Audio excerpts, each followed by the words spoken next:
Mas Prabowo RI 1 yang paling pas untuk wakilnya siapa? Persiapan dari kader partai gimana? Pengurus partai, kader partai untuk mempersiapkan jalan yang lapang agar jalannya lapang menuju 2024 bagi Mas Prabowo. Kalau di Gerindra menurut saya Pak Prabowo tuh no doubt lah. Artinya ini kan dengar-dengar mau reshuffle nih. Kalau tiba-tiba Mas Prabowo dipanggil untuk menepati posisi tertentu menjadi masuk di kabinet. Dan saya bilang waktu itu ya ini kan pengakuan terhadap pengakuan negara pada rakyat karena kita wakil rakyat kan. Jadi banyak juga yang bilang jangan terima, jangan. Saya bilang bagaimana jangan terima ini negara yang memberikan ya. Iya. Saya melihat lebih banyak para menteri ya, banyak agendanya masing-masing untuk diri sendiri dan nggak ada koordinasi. Kalau Pak Prabowo saya tahu agendanya pertahanan. Apa yang seharusnya dilakukan oleh pemerintah? Aduh, memang berat itu Mas Bamsud.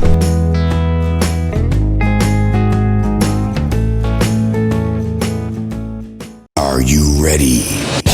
Hai guys, kita bersama lagi di Bamsud Channel. Ngobras sampai ngompol, ngobrol asik sampai ngomong politik.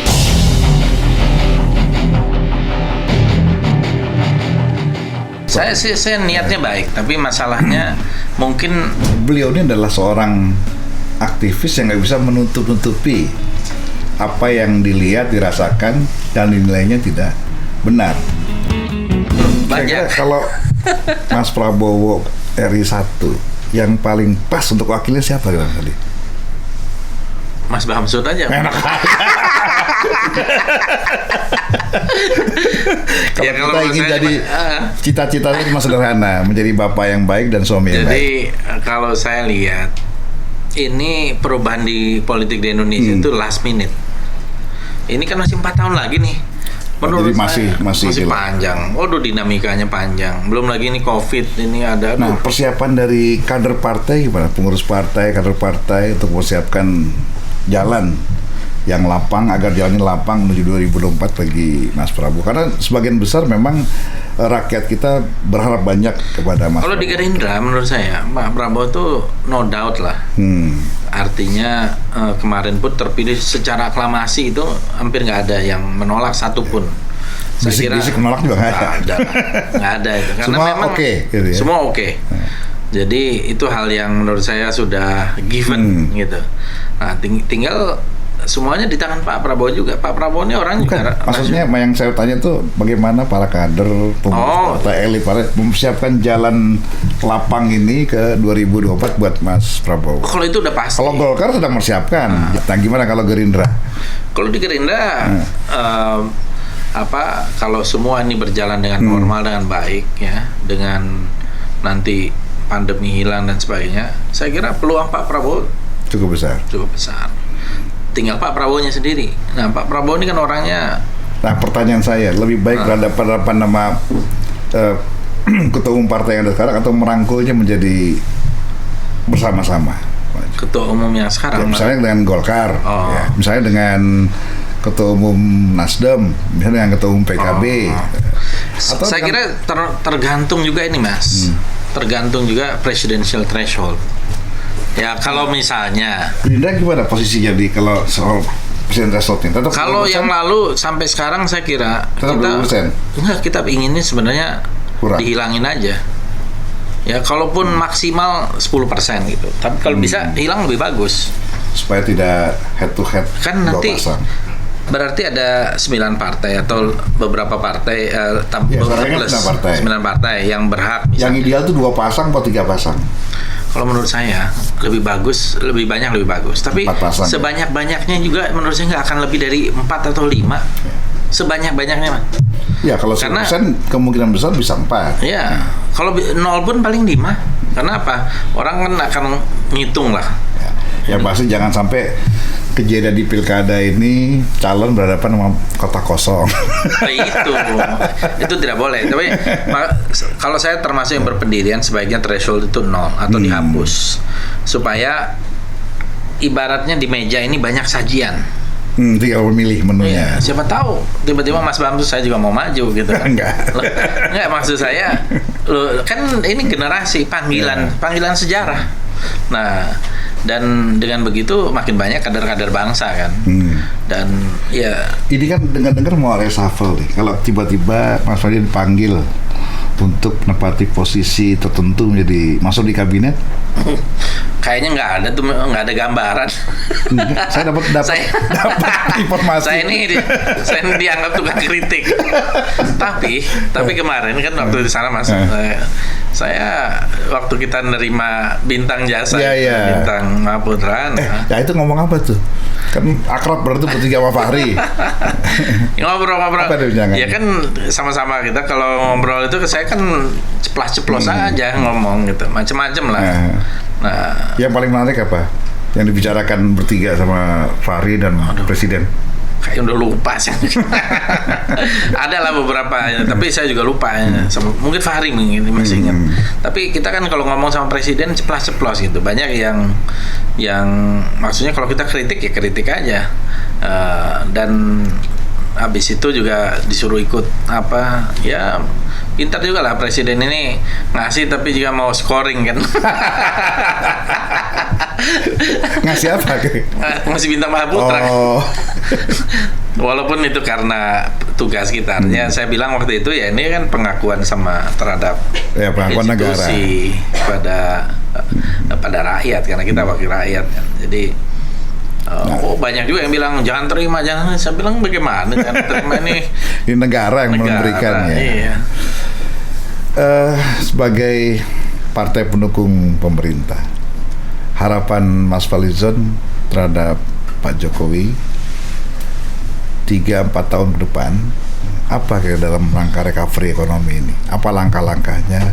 Apakah selama ini para menteri sudah on the track, satu visi, satu misi dengan Presiden, atau ada beberapa menteri yang terlampau ego sektoral lalu mainkan agenda sendiri-sendiri, apalagi menjelang 2024 nih kan bebas nih, free fight kan gitu, karena Pak Jokowi sudah tidak bisa mencalonkan diri lagi. Nah, dalam pandangan Mas Fadli gimana? Saya termasuk harapannya ya? Iya. Saya kira tuh yang tadi Mas Bamsud bilang yang kedua itu, saya melihat lebih banyak para menteri ya. Kecuali bukan saya bias, tapi Pak Prabowo kecuali. Ya nggak apa-apa. Jadi saya ngelihat banyak agendanya masing-masing untuk diri sendiri dan nggak ada koordinasi. Kalau Pak Prabowo saya tahu agendanya pertahanan, yang dipikirkan bagaimana seperti ini senjata, bagaimana pertahanan Indonesia ideal untuk menghadapi kemungkinan musuh datang kan gitu. Dan saya tahu memang beliau itu begitu dikasih tugas itu ya loyal di tugas itu gitu. Nah, itu karakteristik prajurit. Itu karakter prajurit. Artinya memang Sabta Marga. Kalau yang lain ini kan bukan Sabta Marga. Maksudnya mungkin marganya lebih banyak. Jadi memikirkan bagaimana formasi ke depan. Saya kira Pak Prabowo belum memikirkan itu. Nah, tapi yang lain mungkin sudah, dan harusnya Presiden berani mengambil satu sikap. Misalnya menteri-menteri yang tidak kapabel ya sudah di reshuffle dong. Ya mohon maaf aja, misalnya seperti Menteri Kesehatan. Ya udah idle, maksud saya kepercayaan masyarakat, hubungan dengan kolega para dokter. Nah, itu menurut saya mestinya ngambil satu tindakan. Dan juga mungkin beberapa menteri yang dianggap kurang efektif. Dan Pak Jokowi yang harus dipikirkan itu legacy. Legacy, warisan apa yang mau ditinggalkan? Jangan sampai warisan. Bukankah sekarang sudah ditugasin oleh Menhan untuk membangun food estate? Itu bagus. Itu semacam, bukan semacam, itu legacy yang paling monumental menurut saya untuk depan. Nah, itu bagus. Tapi tidak mudah ya. Cuman maksud saya nih legacy dalam demokrasi loh Mas. Misalnya presidensial threshold dihapus, wah kan bisa jadi bapak demokrasi. Ibarat manas-manasin. Bisa jadi bapak demokrasi. Ntar kalau dinolin Pak Prabowo bingung sendiri, banyak yang calonnya yang mencalonkan diri. Ada demo-demo Pak Jokowi maju, harus dihadapi dengan persuasi, dengan ini keluarin semua. Itu masa sah ganda sama jumhur aja ditangkap gitu ya. Loh, kok Pak Jokowi kan mungkin aparat, kan pertimbangan aparat itu. Disitulah menurut saya pentingnya seorang presiden kan menegur.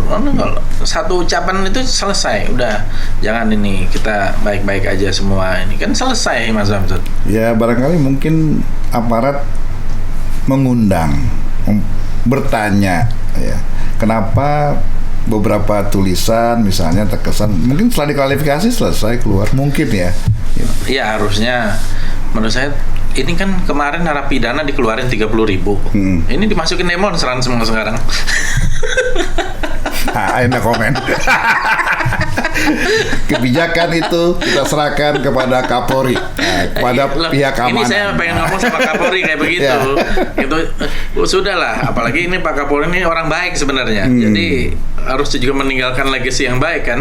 Udah mau pensiun, Pak Kapolri ini ya harus baik, meninggalkan tiba-tiba jadi ini gitu. Nah, sekarang pertanyaan terakhir. Apa yang seharusnya dilakukan oleh pemerintah saat ini ya, dan apa yang seharusnya dilakukan oleh para buruh supaya rakyat nyaman, rakyat yakin, rakyat percaya bahwa kita sudah berjalan di jalan yang benar, on the track dalam rangka menghadapi COVID ini dan menyelesaikan masalah-masalah yang ada di dalamnya menuju Indonesia Emas 2045. Ya. Sementara kita sudah masuk ke resesi. Ya. Tantangan ke depan mau tidak mau kita lihat ada krisis pangan dunia, tapi untungnya Indonesia satu di antara 5 yang dinilai masih aman. Tapi dari sisi moneter, dari sisi fiskal, ya, ekonomi, tampaknya kontraksi yang terjadi hari-hari ini makin melebar karena bukan hanya urusan supply aja, tapi urusan demand juga gitu. Gimana menurut pandangan Mas Fadli?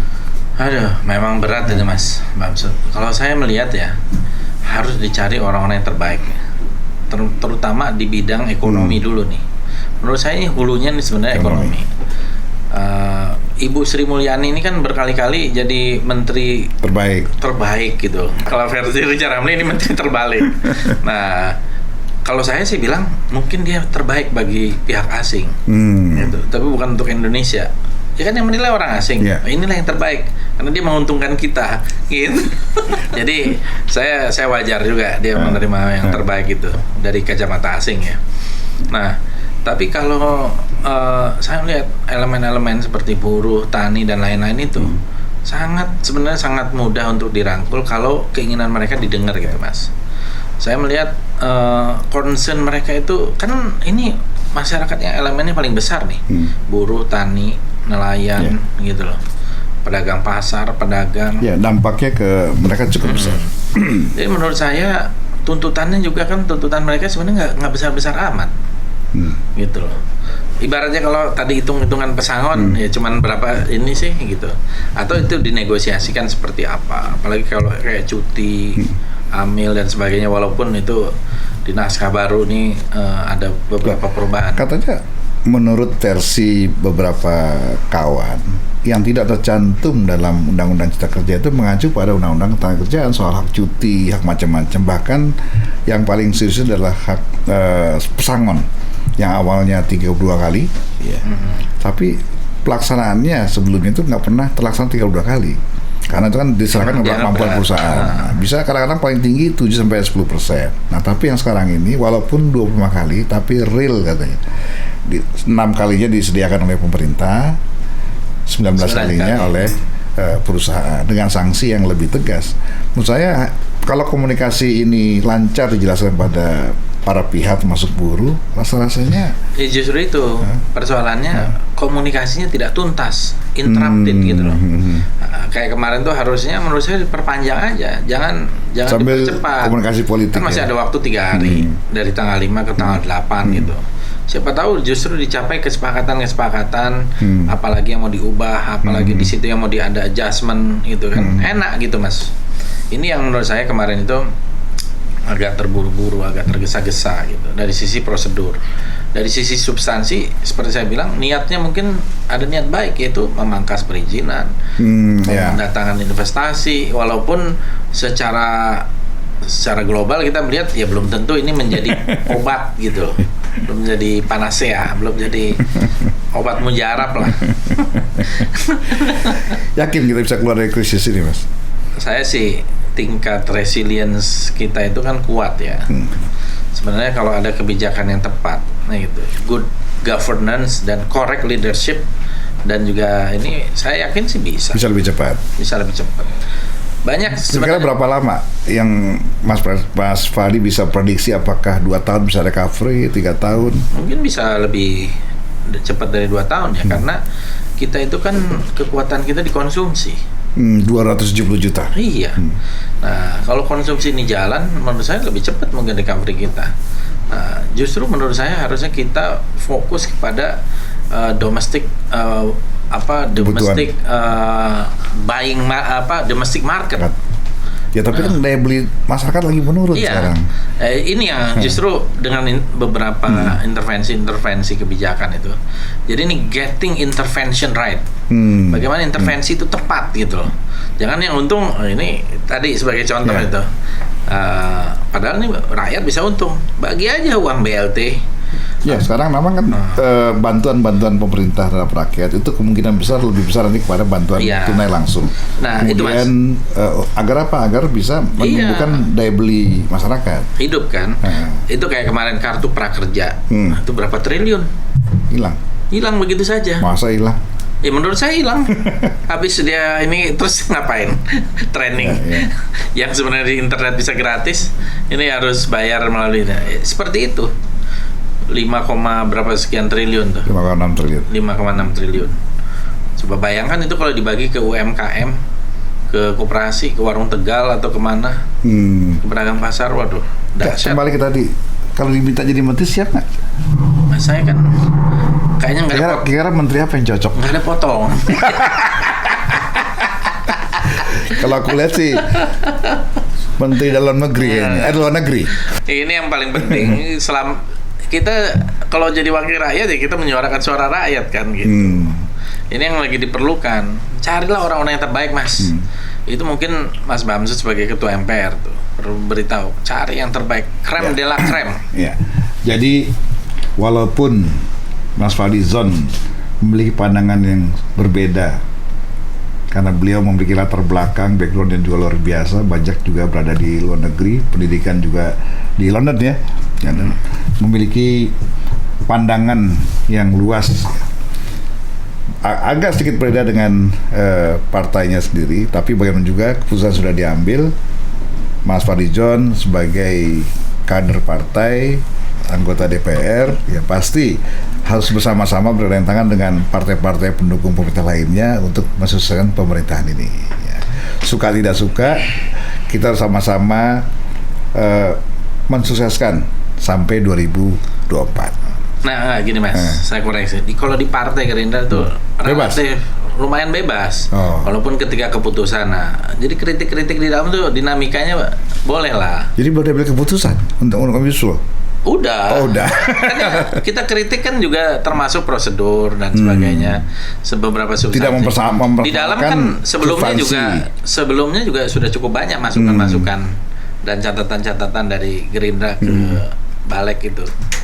Ya, pokoknya intinya kita bersama-sama memiliki tanggung jawab yang sama untuk menjaga bangsa ini agar tetap satu, tetap tolong menolong, bahu membahu untuk sebesar-besarnya kesejahteraan masyarakat. Kita harus memiliki pemahaman yang sama sehingga langkah-langkah kita lakukan juga sama. Termasuk juga ketika sekarang ini menghadapi kontroversi Undang-Undang Cipta Kerja. Bagaimana kita menyelesaikan secara bersama-sama, bergotong royong, meyakinkan buruh dan pekerja dan para pihak lainnya. Dalam juga kita meyakinkan DPR, kawan-kawan kita, meyakinkan pemerintah untuk menyerap aspirasi mereka, ya, membuka ruang, ya, dan itu nanti bisa titik komprominya ada di PP, di turunan daripada undang-undang itu. Paham itu, Mas Odi? Kalau Presiden tidak mengeluarkan Perpu ya. Loh, emang ada dengar mengeluarkan Perpu? Ya nggak tahu. Oke, guys. Terima kasih. Thank you, Mas.